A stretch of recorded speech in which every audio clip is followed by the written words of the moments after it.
Assalamualaikum warahmatullahi wabarakatuh. Perkenalkan, nama saya Septia Mariska, NIM 2020121004, Prodi Pendidikan Matematika, mata kuliah Kepramukaan, semester 4. Baiklah, di sini saya akan menjelaskan materi tentang kode kehormatan, yaitu Trisatya dan Dasadharma. Halo kakak-kakak semua, kita berjumpa kembali kali ini. Kita akan mengetahui sedikit tentang kode kehormatan gerakan Pramuka Penggalang. Masih ingat apa saja kode kehormatan penggalang? Kode kehormatan penggalang ada dua, yaitu Trisatya dan Dasadharma. Trisatya itu adalah 3 janji seorang pramuka penggalang. Tri berarti 3, Satya yang berarti kesetiaan.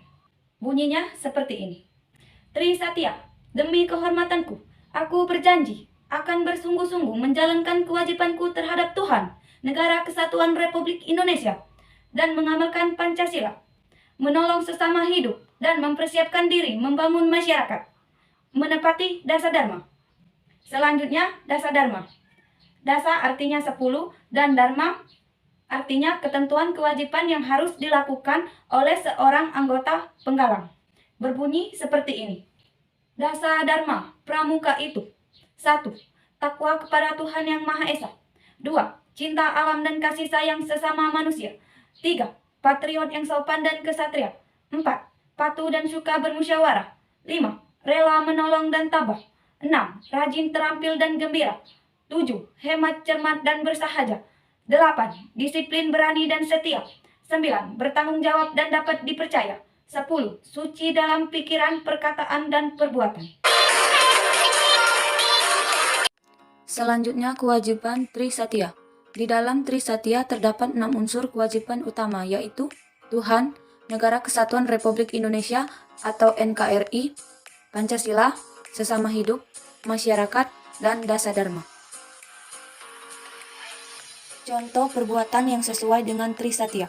Yang pertama, beribadah sesuai keyakinan masing-masing. Yang kedua, berdoa kepada Tuhan sebelum melakukan suatu kegiatan. Yang ketiga, ikut dalam upacara peringatan kemerdekaan Indonesia. Yang keempat, membantu orang tua membersihkan rumah. Yang kelima, menolong teman yang membutuhkan bantuan. Yang keenam, ikut dalam kegiatan kerja bakti di desa. Yang ketujuh, membuang sampah pada tempatnya.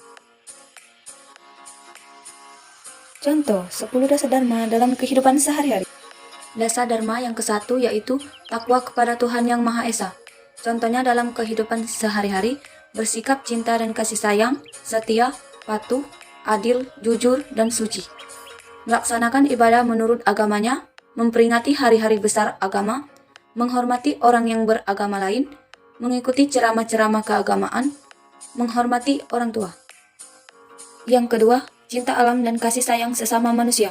Contohnya, mencintai segala macam tumbuh-tumbuhan dan hewan, mengenal berbagai jenisnya, sifat-sifatnya dan manfaatnya, tidak mementingkan diri sendiri, menghargai orang lain, mengaku saudara kepada pramuka lain atau sedunia.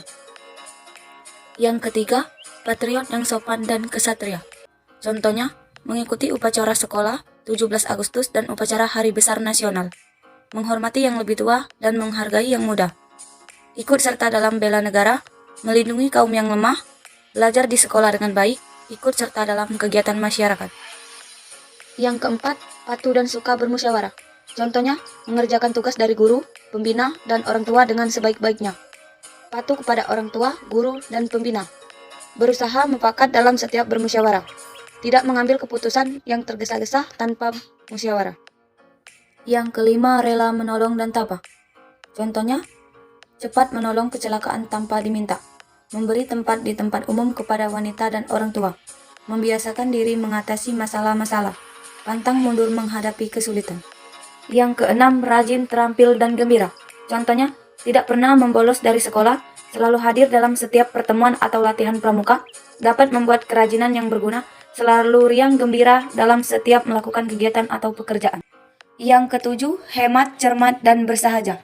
Contohnya, menggunakan waktu dengan tepat, tidak ceroboh, berpakaian sederhana dan tidak berlebih-lebihan, menghemat listrik, air, uang sehingga tidak terbuang percuma, membiasakan untuk menabung. Yang kedelapan, disiplin, berani, dan setia. Contohnya, selalu menepati waktu yang ditentukan, mendahulukan kewajiban dibanding hak, berani mengambil keputusan, tidak mengecewakan orang lain, tidak ragu dalam bertindak. Yang kesembilan, bertanggung jawab dan dapat dipercaya.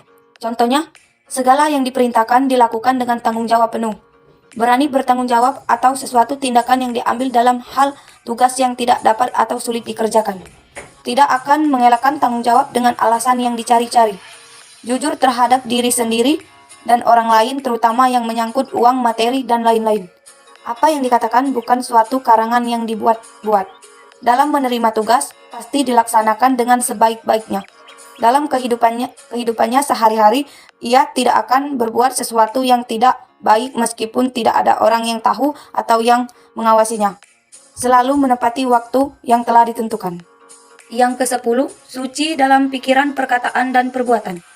Contohnya, selalu melihat dan memikirkan sesuatu pada segi baiknya atau hikmahnya dan tidak terlintas sama sekali pemikiran ke arah tidak baik.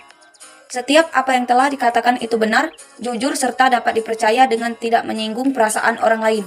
Sebagai akibat dari pemikiran dan perkataan yang suci, seorang pramuka harus sanggup dan mampu berbuat yang baik dan benar untuk kepentingan negara, bangsa, agama, dan keluarga. Dengan selalu melakukan pikiran, perkataan, dan perbuatan yang suci akan menimbulkan pengertian dan kesadaran menurut siratan jiwa pramuka. Baiklah, itulah materi yang bisa saya jelaskan. Semoga bermanfaat bagi kalian semua. Apabila ada kesalahan kepada teman-teman, saya mohon maaf. Kepada Tuhan, saya mohon ampun. Saya akhiri. Wassalamualaikum warahmatullahi wabarakatuh.